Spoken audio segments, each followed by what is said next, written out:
Hey there, it's Keely again, back from Module 9. The first question asks me to describe the role of assistive technologies in the classroom. What past experience have you had with assistive technologies? I have actually taken a exceptional individual class, which was part of my degree audit for being a music education major at Kansas Wesleyan. So I know a pretty good deal about a lot of assistive technologies. We talked about these quite a lot.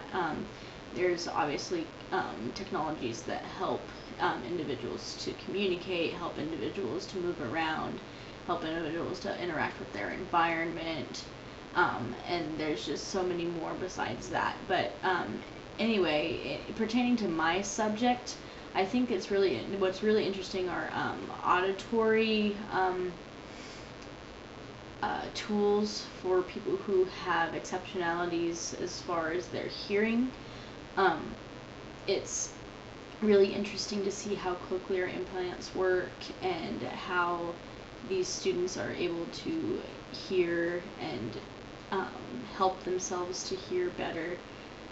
So as a music teacher, I think that's really interesting, and I think that means that those students can still be involved with music, which is really cool and really great for them. Students who have physical abilities, now it's a little more difficult when you have students who maybe their limbs aren't functioning quite right, especially their arms. So it would be very difficult for a student like that to be involved with music. However, they are actually, interestingly enough, developing some um, assisting ways for these students to be able to still participate in music. Like, for example, they're um, teaching them techniques that allow them to play in a way that won't hurt their limbs, and they give them instruments that aren't going to cause much strain. So woodwinds would be out because you have to wrap your hands relatively tight around a woodwind instrument, and it's just it would be a little too tough for them. So a lot of the times they end up being involved with percussion, believe it or not, and they can really have a lot of fun there and really get involved, which is great. Um, so I've been able to kind of learn a lot about assistive technologies in my field, and I'm really appreciative for that because I actually got lucky enough to observe a music class for people with exceptionalities, and it was just really cool, really good experience, the things they did for these students. When I went through the Bruinsma article, it asked me to describe 3 of the 6 applications of assistive technologies and give an example of each that's not referenced in the article. So I'm going to cheat a little bit. I wrote these down. For environmental interaction, I wrote down door handles. They sometimes have, for especially like special education rooms, they have door handles that have been adjusted so students can actually easily manipulate them and get inside without having to struggle with turning a doorknob or turning a post to open a door. So I think those are pretty cool. And then there's mobility technology, and I included handicap vans and buses.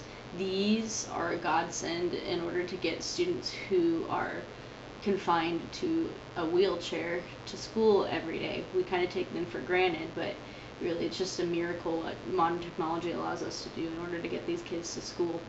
And then communication. It's actually really interesting. In the past, they used to have auditory message boards that these nonverbal students could use to communicate.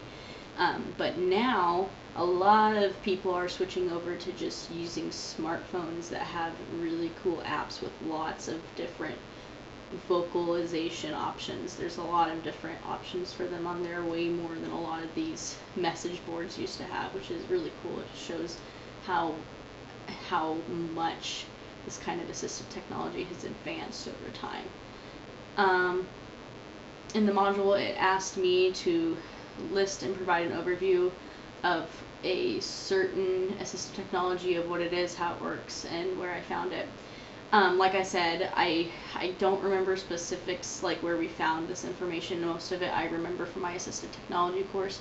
there's this really cool mouse that I wish I could remember the brand for it. It's this mouse that you basically, you don't have to use your hands for it at all. You have a, a straw essentially, and you blow into the straw in order to control where the mouse goes.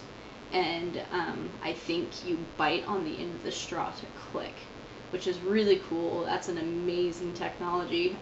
They come up with all these different switches and levers and things that make it really, really cool and nifty as to how they can help these students who can't even move a mouse operate a computer, which is really cool to me. Alright, that's all I have to say about Module 8, and thank you for listening.